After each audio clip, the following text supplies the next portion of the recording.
Good morning everyone and welcome to Pendulum EDU पे आप सभी का स्वागत है गाइस। आज के सेशन में हम 31 मई के करंट अफेयर्स पढ़ेंगे, तो जल्दी सेशन को ज्वाइन कर लीजिए, वीडियो को शेयर कर दीजिए और अगर आपने चैनल को सब्सक्राइब नहीं किया है इसको सब्सक्राइब कर लीजिए, बेल आइकन को प्रेस कर दीजिए नोटिफिकेशन के लिए। गाइज जो भी तैयारी कर रहे हैं यूपी पीसीएस की, तो मैं आपको बता दूँ कि इसका जो मेगा मॉक है, ऑल इंडिया मेगा मॉक, ये लाइव होने वाला है 5 जून को। तो आप आज ही जो है रजिस्टर करिए हमारी वेबसाइट पे। इसके अलावा जो बच्चे टेस्ट सीरीज लेना चाहते हैं वो यूपी पीसीएस 2022 कोड लगाएंगे तो उनको 30% ऑफ मिलेगा। इसके अलावा जो बच्चे सीबीटी 2 की तैयारी कर रहे हैं एनटीपीसी की, वो भी टेस्ट सीरीज परचेज कर सकते हैं, प्रैक्टिस कर सकते हैं। इसके अलावा half yearly current affairs book present है, एनुअल करंट अफेयर्स प्रेजेंट है, बैंकिंग अवेयरनेस की हाफ ईयरली ये बुक है। सो आप ये परचेज कर सकते हैं। ये इन सब का जो लिंक है वो डिस्क्रिप्शन में गिवन है। तो चलिए शुरुआत करते हैं हम लोग करंट अफेयर्स की। फर्स्ट क्वेश्चन आपके लिए, ministry of electronics and IT issued a draft of national data governance framework to use non personal data of citizens, which of the following statements is और are correct about it.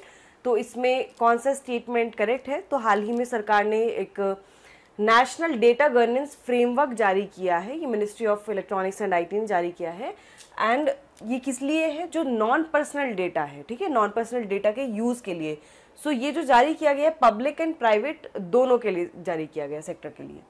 So it has a proposal to set up an India Digital Management Office under Digital India Corporation, and it is proposed to launch a non-personal data-based India datasets program.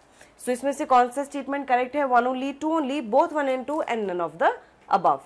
So correct statement इसकी दोनों हो जाएंगी, first और second दोनों ही correct है। कि एक तो पहले इंडिया डिजिटल मैनेजमेंट ऑफिस बनाया जाएगा और दूसरा जो non personal data based India data sets program है उसको लॉन्च किया जाएगा।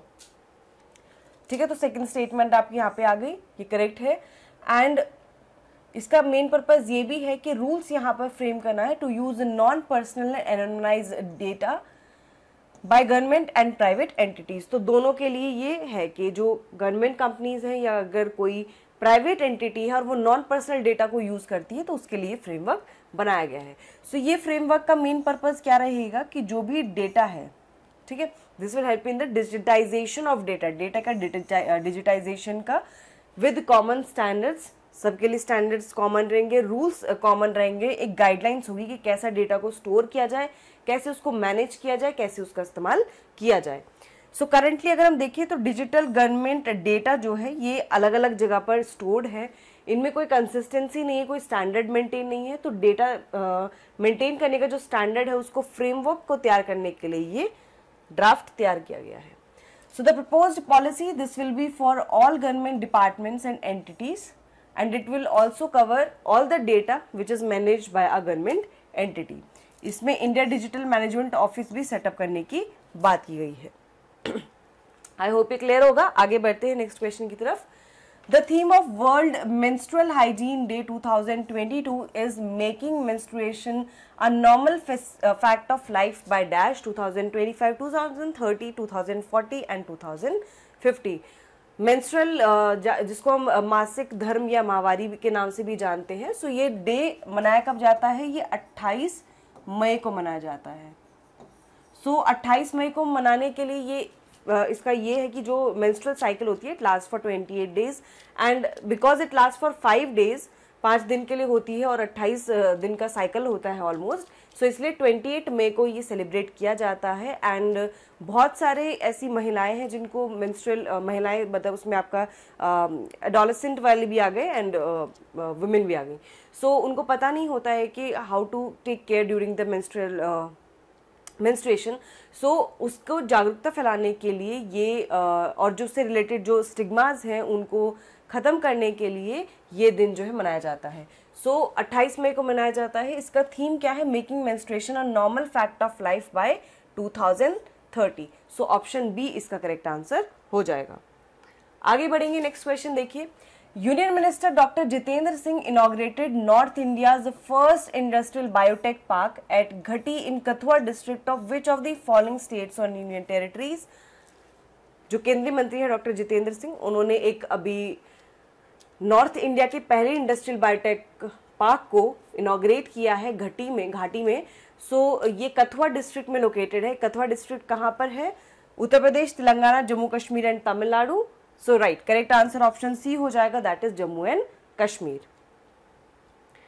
सो जम्मू कश्मीर के कथुआ डिस्ट्रिक्ट में इसको लॉन्च किया गया, इनॉग्रेट किया गया है। तो 2 biotech industrial biotech park Jammu Kashmir में बन रहे हैं। इनका काम फरवरी 2019 से शुरू हो चुका था। एक तो घाटी इन कथुआ में है और दूसरा है हंडवारा इन नॉर्दर्न कश्मीर। इसके अलावा डॉक्टर जितेंद्र सिंह ने कहा कि जो इंडिया की बायोटेक इंडस्ट्री है ये एशिया में दूसरे नंबर पर आती है चाइना के बाद। इसके अलावा टोटल जो बायोटेक्नोलॉजी पार्क हैं भारत में, तो ये कितने हैं? ये 9 पार्क्स हैं टोटल। ठीक है, जो government identified industrial biotech parks हैं वो 9 है। सो उसमें एक है उत्तर प्रदेश में। उत्तर प्रदेश में क्या है? Biotech park which is located in Lucknow. Telangana में है एक biotechnology incubation centre in Hyderabad. 2 Tamil Nadu में है, एक है TIDCO centre for life sciences biotech park in Chennai and another one also in Chennai, that is the golden jubilee biotech park for women. इसके अलावा असम में है, असम में कहा है? गुवाहाटी में biotech park technology incubation centre in Guwahati. Then in Kerala में भी है, कोचीन में बायोटेक्नोलॉजी इंक्यूबेशन सेंटर। फिर कर्नाटका में है biotechnology park which is located इन बेंगलुरु। जम्मू कश्मीर में 2 हैं जो हमने पढ़े थे, एक कथुआ में, एक हंडवारा में। सो this is industrial biotechnology parks. And Chhattisgarh में भी है एक छत्तीसगढ़ बायोटेक पार्क। तो 9 यहाँ पर टोटल बायोटेक्नोलॉजी पार्क्स हैं जिसका मैंने आपको बता दिया है। ठीक है, चलिए आगे बढ़ते हैं हम लोग। Next question, which of the following countries has become India's top trading partner 2021-22? Important question है गाइज, एग्जाम में बिल्कुल पूछा जा सकता है। इनमें से कौन सा देश 21-22 में भारत का शीर्ष व्यापारिक भागीदार बन गया है? US, China, UAE and Saudi Arabia. So correct answer इसका ऑप्शन ए हो जाएगा, बिल्कुल सही, यूएस हो जाएगा। अमेरिका ने चीन को सरपास कर दिया है to become the top trading partner of India. UAE तीसरे स्थान पर है। सो ड्यूरिंग 2021-22 जो बायलेटरल ट्रेड है भारत और यूएस के बीच में, जो द्विपक्षीय व्यापार है, इसका जो टोटल वैल्यू है दिस इज $119.42 बिलियन और 2020-21 में ये 80.51 बिलियन था। तो काफी अच्छा प्रोग्रेस देखने को मिला है दोनों कंट्रीज के बीच में। Exports to US grew from 51.62 billion to 76.11 billion. तो जो एक्सपोर्ट है टू यूएस, जो इंडिया से एक्सपोर्ट जो भी है उसमें बढ़ोतरी मिली है। इसके अलावा जो इम्पोर्ट्स हैं, इम्पोर्ट्स भी बढ़े हैं, यानी कि ऐसा नहीं है सिर्फ एक्सपोर्ट ही बढ़ा, इम्पोर्ट भी बढ़ा है। इम्पोर्ट 29 बिलियन था 2020-21 में एंड 43.31 बिलियन हो गया 2021-22 में। इसके अलावा चाइना का अगर हम कंपेयर करें तो 2021-22 में ये 86.4 बिलियन रहा है, जबकि 2020-21 में ये 115.42 बिलियन था। ठीक है, उल्टा केस हो गया यहाँ पे। UAE, this was the third largest trading partner in 2021-22, जो इंडिया और ट्रेड है इंडिया और यूएई के बीच में, दैट इज 72.9 बिलियन। इसके बाद चौथे नंबर पर आता है Saudi Arabia with 42.85 billion and then Iraq with 34.33 billion and Singapore 30 billion। ठीक है, चलिए आगे बढ़ते हैं। नेक्स्ट देखिए, next question, what is the theme of international day of UN peace keepers 2022? संयुक्त राष्ट्र शांति सैनिकों के अंतर्राष्ट्रीय दिवस 2022 का विषय क्या है? The road to a lasting peace, leveraging the power of youth for peace and security, Women in Peacekeeping, a key to peace, People, Peace, Progress, the power of partnership, जनता शांति और प्रगति साझेदारी की शक्ति, and protecting civilians, protecting peace, नागरिकों की रक्षा, शांति की रक्षा। सो ये जो international day है यूएन पीस कीपर्स 2022 का, जो यूएन पीस कीपर्स हैं जिनको ब्लू हेमलेट्स के नाम से भी जानते हैं, blue helmets, not Hamlet's, blue helmets के नाम से भी जिनको जानते हैं। सो इनका मेन पर्पज है कहीं भी अगर कोई ऐसी सिचुएशन है जहाँ पे पीस कीपिंग फोर्सेस की जरूरत है, वहाँ पे हर कंट्री से कुछ पीस कीपिंग फोर्सेस को भेजा जाता है। सो करेक्ट आंसर इसका ऑप्शन सी हो जाएगा, that is people, peace, progress, the power of partnerships. So हर साल 29 मई को, याद रखिए दिन कौन सा है, कब मनाया जाता है? 29 मई को international day of UN peace keeper celebrate किया जाता है उन सभी पीस कीपर्स को याद करने के लिए जिन्होंने शांति बनाने की कोशिश की है। सो थीम हम पढ़ ही चुके हैं। सो यूएन जनरल असेंबली ने इस दिन को डेजिग्नेट किया था क्योंकि 1948 में 29 मई 1948 में यूएन जो पीस कीपिंग मिशन है ये इस्टेब्लिश हुआ था। ठीक है, तो 29 मई 1948 में यूएन पीस कीपिंग मिशन आपका फॉर्म हुआ था, उसी को याद करने के लिए ये दिन मनाया जाता है। सो इंडिया ने भी बहुत इंपॉर्टेंट रोल प्ले किया है पीस कीपिंग मिशन में। 1960 में इसने डॉक्टर्स और नर्सेस को कॉन्गो भेजा था जब वहाँ पर क्राइसिस थे। इसके अलावा 2008 में आपको याद होगा लिबेरिया में जो है कुछ समस्या थी, कुछ इशू था, तब उस समय पे पूरी फीमेल टीम को 2008 में भेजा गया था। इसके अलावा कुछ अवार्ड भी दिए जाते हैं। सो यूएन पीस कीपिंग का जो हाईएस्ट अवार्ड है ये कैप्टन अब्दुल रज़ाक हमिद बहार ऑफ चड, जो एक कंट्री है चड से, सो इनको सम्मानित किया गया है। इस अवार्ड का नाम क्या है? कैप्टन मबाई दियागने मेडल फॉर एक्सेप्शनल करेज। इसके अलावा जिम्बाब्वे की एक पीस कीपर है मेजर विनिट जहरारे, सो इनको भी सिलेक्ट किया गया है for the prestigious military gender advocate of the year award 2021 के लिए। ठीक है, तो ये दोनों नाम याद रखेंगे, क्वेश्चन आपको पूछ सकते हैं। सो जिम्बाब्वे की जो पीस कीपर है मेजर विनिट ज़ारे, इनको मिला है military gender advocate of the year award 2021। And जो कैप्टन अब्दुल रज़ाक हमिद बहार है चड के, इनको मिला है कैप्टन मबाई दियागने मेडल फॉर एक्सेप्शनल करेज। ठीक है, चलिए आगे बढ़ेंगे। अगला बहुत इंपॉर्टेंट और बहुत ही इंटरेस्टिंग। सो गुजरात टाइटंस ने किसको हराकर आईपीएल 2022 की ट्रॉफी अपने नाम कर ली है? मैच कहाँ हुआ था फाइनल्स का? नरेंद्र मोदी स्टेडियम अहमदाबाद में हुआ था। ठीक है, सबसे बड़ा स्टेडियम है ये, क्रिकेट स्टेडियम की जब हम बात करते हैं सबसे बड़ा स्टेडियम है ये in terms of sitting capacity. So Gujarat Titans ने किसको हराया? Chennai super king, Lucknow super giants, royal Challengers Bangalore and Rajasthan Royals. So option D correct answer हो जाएगा, राजस्थान रॉयल्स को हराया है। 7 विकेट से इन्होंने मैच जीत लिया है गुजरात टाइटंस ने। और प्लेयर ऑफ द मैच किसको मिला है? हार्दिक पांड्या को प्लेयर ऑफ द मैच मिला है ऑलराउंडर परफॉर्मेंस के लिए। इसके अलावा जॉस बटलर जो है 863 रन के साथ इस आईपीएल सीजन में सेकंड हाईएस्ट रन स्कोरर बन गए हैं। विराट कोहली ने 973 रन बनाए हैं। इसके अलावा जो आईपीएल का 2022 का सीजन था that was the 15th edition of IPL, जब से आईपीएल स्टार्ट हुए हैं। इसके अलावा प्लेयर ऑफ द सीजन देखें आईपीएल 2022 में, सो जॉस बटलर को अवार्ड मिला है इस चीज के लिए। Emerging player of the season कौन बना है? उमरान मलिक बने हैं। Then super striker of the season कौन बना है? दिनेश कार्तिक बने हैं। पर्पल कैप किसको मिली है? युजवेंद्र चहल को मिली है, 27 विकेट उन्होंने ली है। देखिए याद रखिए पर्पल कैप किस लिए दी जाती है? जो आपके बॉलर्स होते हैं उनको दी जाती है। ऑरेंज कैप रन्स बनाने के लिए दी जाती है, तो वो जॉस बटलर को मिली है ऑरेंज कैप। ठीक है, 863 रन इन्होंने बनाए हैं। ठीक है, ओके, चलिए नेक्स्ट क्वेश्चन देखेंगे।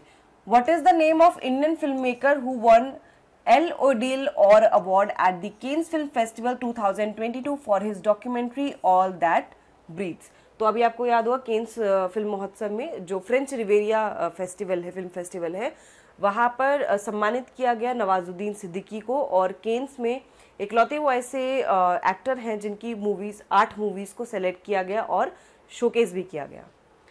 इसके अलावा ये इंडियन फिल्म मेकर कौन है जिनको ये अवार्ड मिला है? पायल कपाड़िया, शौनक सेन, विभा बख्शी एंड मीरा दीवान।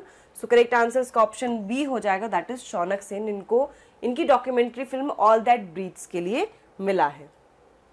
इसके अलावा लिथुआनियन फिल्म मेकर है मंतास किवेडरा विशस। सो किवेदरा विशस थोड़ा ये लिथुआनियन नेम है इसीलिए थोड़ा अलग सा साउंड करता है। सो इनकी फिल्म है मारियोपोलिस 2 जो कि रशिया और यूक्रेन के वॉर पर है। सो इसको स्पेशल जूरी अवार्ड भी मिला है। इसके अलावा जो LOLD और अवार्ड है, डॉक्यूमेंट्री अवार्ड है, ये इसको गोल्डन आई अवार्ड के नाम से भी जाना जाता है। सो आप क्वेश्चन इस तरह से पूछ सकते हैं कि गोल्डन आई अवार्ड जो है किसने जीता है? 2021 में पायल कपाड़ी ने गोल्डन आई अवार्ड जीता था एंड उन्होंने अपनी documentary a night of knowing nothing के लिए ये जीता था लास्ट ईयर। आगे बढ़ेंगे, नेक्स्ट क्वेश्चन देखते हैं। INS Gomti was decommissioned on 28 May 2022 at the Naval Dockyard Mumbai. In which of the following years was it commissioned? इसको अभी decommission किया गया INS गोमती, गोमती नदी के नाम पर ये जो है शिप बनाया था। एंड अभी कमीशन कब किया गया था? 1988, 1989, 1990 एंड 1991। सो पहले इसके बारे में जान लेते हैं। So this ship was decommissioned under the command of captain Sudeep Malik. इसका नाम गोमती रिवर के नाम पर रखा गया है। ये कमीशन किया गया था 16 अप्रैल 1988 में at Mazagon dock limited Mumbai. उस समय जो डिफेंस मिनिस्टर थे कौन थे? श्री केसी पंत। उन्होंने 1988 में इसको कमीशन किया था। He was present in the commissioning ceremony. So 1988 इसका करेक्ट आंसर हो जाएगा option A. So this is the third ship of the Godavari class guided missile frigates and ये oldest warrior है वेस्टर्न फ्लीट का at the time of decommissioning अगर हम देखें तो। So during the service इसने ऑपरेशन कैक्टस, पराक्रम, इंद्रधनुष इन सभी में पार्टिसिपेट किया था। आगे बढ़ेंगे, अगला क्वेश्चन देखिए। Which of the following has or have been selected as the cardinal from India? Bharat में से कौन कार्डिनल के रूप में चुने गए हैं? पोप फ्रांसिस ने उनको चुना है। Poola Anthony, Filipe Neri Ferrao, both A and B, and George Anthony. बताएंगे। सो करेक्ट आंसर का ऑप्शन सी हो जाएगा, that is both A and B. अभी डिसाइड किया गया था, पोप फ्रांसिस ने अनाउंस किया था कि 27 अगस्त को 21 कार्डिनल जो है यहाँ पर अपॉइंट किए जाएंगे एंड उसमें से 2 कार्डिनल जो हैं that will be from India, who are Pula Anthony and Filipe Neri Ferrao. So these archbishops, these are from Goa and Hyderabad. Goa और हैदराबाद से हैं ये। So आर्कबिशप फिलिपी नेरी फेराओ जो है ये गोवा के हैं और जो पुला एंथनी है ही इज फ्रॉम हैदराबाद। तो इनको एज कार्डिनल इनको अपॉइंट किया जाएगा। सो कार्डिनल का मेन पर्पज ये होता है एक पर्टिकुलर चर्च को वर्ल्ड वाइड रिप्रेजेंट करते हैं और जो भी कल्चर है, कॉन्टेक्स्ट है, पेस्टोरल मिनिस्ट्रीज है, उन सबको वो रिफ्लेक्ट करते हैं। सो बेसिकली एक तरह से रिप्रेजेंटेटिव के तौर पर वो काम करते हैं चर्च के। ठीक है। सो फेराओ जो है ये फर्स्ट एवर आर्क बिशप हैं गोवा के, जिनको कार्डिनलेट के पद्धति पर एलिवेट किया जा रहा है, पहली बार कार्डिनल के रूप में चुना जा रहा है। और आर्क बिशप एंथनी जो है ये पहले तेलुगु प्रीस्ट हैं जिनको एज अ कार्डिनल सेलेक्ट किया जा रहा है। ठीक है। अच्छा, करंटली देखें तो जो कैथोलिक चर्च है जहाँ पर अभी 4 सर्विंग कार्डिनल्स भारत में प्रेजेंट हैं करंटली, इन 2 के अलावा। सो उनकी हम बात करें तो क्लीमिस कैथोलिक्स हैं जो त्रिवेंद्रम में है, टेलिसफोर टोपो है रांची में, ओसवाल्ड ग्रेसियास है मुंबई में और जॉर्ज एलेंकेरी है एर्नाकुलम। तो चलिए आगे बढ़ते हैं हम लोग, नेक्स्ट क्वेश्चन देखते हैं। Department of post for the first time delivered mail using a drone in which state? डाक विभाग ने पहली बार किस राज्य में ड्रोन का उपयोग करके डाक पहुंचाया है? आंध्र प्रदेश, गुजरात, बिहार एंड केरला। सो ये जो डिपार्टमेंट ऑफ पोस्ट ने पहली बार डिलीवर किया है मेल, सो ये एक पायलट प्रोजेक्ट के तौर पर इसको शुरू किया गया है। अगर ये सक्सेसफुल रहा तो इसको अलग अलग जगह पे मॉडल को कॉपी किया जाएगा। सो करेक्ट आंसर इसका ऑप्शन बी हो जाएगा, दैट इज गुजरात। ठीक है, स्टेट याद रखिएगा। नेक्स्ट क्वेश्चन देखिए। President Ramnath Kovind inaugurated Arogya Manthan programme in which city? राष्ट्रपति रामनाथ कोविंद ने किस शहर में आरोग्य मंथन कार्यक्रम का उद्घाटन किया है? जयपुर, लखनऊ, हैदराबाद एंड भोपाल। सो अभी जो राष्ट्रपति हैं वो मध्य प्रदेश के दौरे पर हैं। सो भोपाल में इस आरोग्य मंथन को इनॉग्रेट किया गया है प्रोग्राम को। ऑप्शन डी करेक्ट आंसर हो जाएगा इसका। सो आगे बढ़ते हैं, नेक्स्ट क्वेश्चन देखिए। Indian team has one a total of how many medals at ISSF junior world cup 2022? भारतीय टीम ने ISF जूनियर विश्व कप 2022 में कितने पदक जीते हैं? 33, 44, 56 and 23 medals. So correct answer का ऑप्शन ए हो जाएगा, दैट इज 33 मेडल्स भारत ने जीते हैं। इन 33 में पहली बात तो ये जूनियर वर्ल्ड कप 2022 ISSF का, ये शूटिंग का कहाँ पर हो रहा था? सूल, जर्मनी में हो रहा था। इसमें इंडिया ने 13 गोल्ड मेडल जीते हैं, 15 सिल्वर एंड 3 ब्रॉन्ज मेडल्स जीते हैं। इटली सेकंड पोजीशन पे रहा है with 4 gold, 2 silver and 5 bronze medals. इसके अलावा इंडिया की जो शूटर हैं सिफ्त कौर समारा एंड सूर्य प्रताप सिंह, इन दोनों ने सिल्वर मेडल जीता है 50 metre rifle prone mix team event में। इसके अलावा सिमरनप्रीत कौर बरार एंड विजयवीर सिंधु, इन्होंने मिक्स टीम इवेंट में गोल्ड जीता है। 2021 में इंडिया ने जो टोटल मेडल्स जीते थे 43 जीते थे, तो उसके कंपैरिजन में देखें तो 2022 में कम ही मेडल है, 10 मेडल कम है, जिसमें 17 गोल्ड, 16 सिल्वर और 10 ब्रॉन्ज शामिल थे। नेक्स्ट क्वेश्चन देखिए, a new species of monkey named Sela macaque, जिसको मकाका सेलाई के नाम से भी जाना जाता है, ये कौन से स्टेट में पाया गया है? तमिलनाडु, आंध्र प्रदेश, उत्तर प्रदेश एंड अरुणाचल प्रदेश। सो ये जो बंदर की नई प्रजाति मिली है, इसका नाम सेला, जो दर्रा है आपका सेला पास है अरुणाचल प्रदेश में, उसके नाम पर रखा गया है। ऑप्शन डी करेक्ट आंसर हो जाएगा इसका, अरुणाचल प्रदेश में प्रजाति पाई गई है। सो अभी इस रिसर्च को मॉलिक्यूलर फाइलोजेनेटिक्स एंड इवोल्यूशन करके एक जर्नल है, तो उसमें इसको उसके लेटेस्ट एडिशन में इसको पब्लिश किया गया है रिसर्च को। फाइलोजेनेटिक्स क्या होता है? देखिए एक नई टर्म यहाँ पे आपको मिली है पढ़ने के लिए, phylogenetics. This is the study of evolutionary relatedness among group of organism, के जो ऑर्गेनिज्म है उसमें उनके विकास में क्या आपस में संबंध है, उसके बारे में जानने के लिए, समझने के लिए ये स्टडी है, बेसिकली है फाइलोजेनेटिक्स।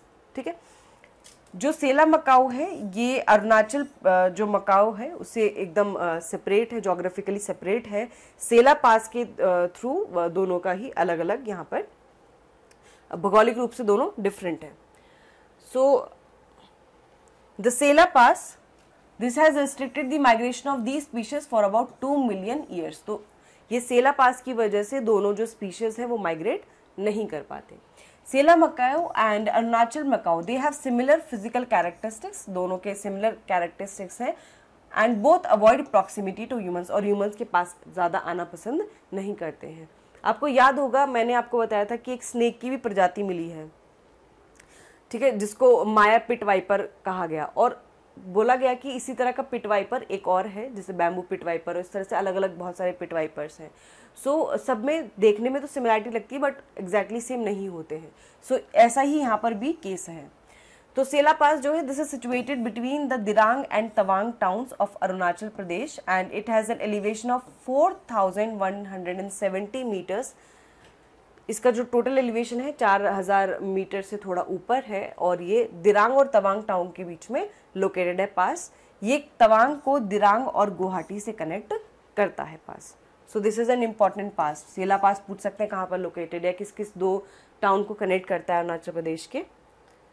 चलिए अगला क्वेश्चन देखेंगे। Government formed an inter ministerial panel, government ने एक अंतर मंत्रालय पैनल का गठन किया है। ये बेसिकली ऑनलाइन गेमिंग इंडस्ट्री को रेगुलेट करने के लिए गठन किया गया है। इसके बारे में कौन सा स्टेटमेंट सही है? ये 5 सदस्यों का पैनल होगा जो ऑनलाइन गेमिंग को प्रमोट करने के लिए देखेगा क्या क्या एस्पेक्ट हो सकते हैं, एंड ये जो पैनल है ये आइडेंटिफाई करेगा प्रॉब्लम्स को of the online gaming industry और यूनिफॉर्म रेगुलेटरी मैकेनिज्म को रिकमेंड करेगा। सो स्टेटमेंट कौन से करेक्ट है? 1 only, 2 only, both 1 and 2 and none of the above. So correct answer का ऑप्शन बी हो जाएगा, दैट इज 2 ओनली, क्योंकि पहला स्टेटमेंट यहाँ पर गलत है। पहला स्टेटमेंट क्यों गलत है? क्योंकि ये 7 मेंबर पैनल है, ठीक है, ये 5 मेंबर पैनल नहीं है, 7 मेंबर पैनल है, और ये ऑनलाइन गेमिंग को प्रमोट करने के लिए जो अलग अलग पहलू हैं उन पर गौर करेगा। This will also frame regulatory mechanism, ताकि जो ईज ऑफ डूइंग बिजनेस है, जो प्रोटेक्शन है गेमर्स का, वो सबको ध्यान में रखते हुए एक रेगुलेटरी फ्रेमवर्क यहाँ पर बनाया जाएगा। सो जो भी ऑनलाइन गेमिंग की जो भी प्रॉब्लम्स हैं इंडस्ट्री से रिलेटेड, उनको ये स्टडी करेंगे क्या कैसे उसको ओवरकम किया जा सकता है, और साथ ही एक यूनिफॉर्म रेगुलेटरी मैकेनिज्म भी रिकमेंड करेंगे। इससे क्या होगा, जो इंडिया का गेमिंग सेक्टर है वो और ज़्यादा बेहतर होगा और एक ग्लोबल पावर हाउस इंडिया बन सकता है गेमिंग सेक्टर में। सो इंडिया करेंटली देखें तो बिगेस्ट फैंटेसी स्पोर्ट्स मार्केट है with over 200 companies and 130 million users. So आज के टाइम में आप देखो तो स्पोर्ट्स वाले जो डिजिटल जो भी आपके गेम्स वगैरह होते हैं, सो बहुत सारे लोग उसको खेलते हैं। तो जो मार्केट है वो मार्केट बहुत ही वाइड है, बहुत वास्ट है। सो गाइज आज के करंट अफेयर्स यहीं खत्म होती है क्लास। सो आई होप आपको सेशन पसंद आया होगा। वीडियो को लाइक करिएगा, शेयर करिएगा एंड चैनल को सब्सक्राइब करिएगा। मिलते हैं हम लोग नेक्स्ट करंट अफेयर सेशन में। Till then take care and have a nice day.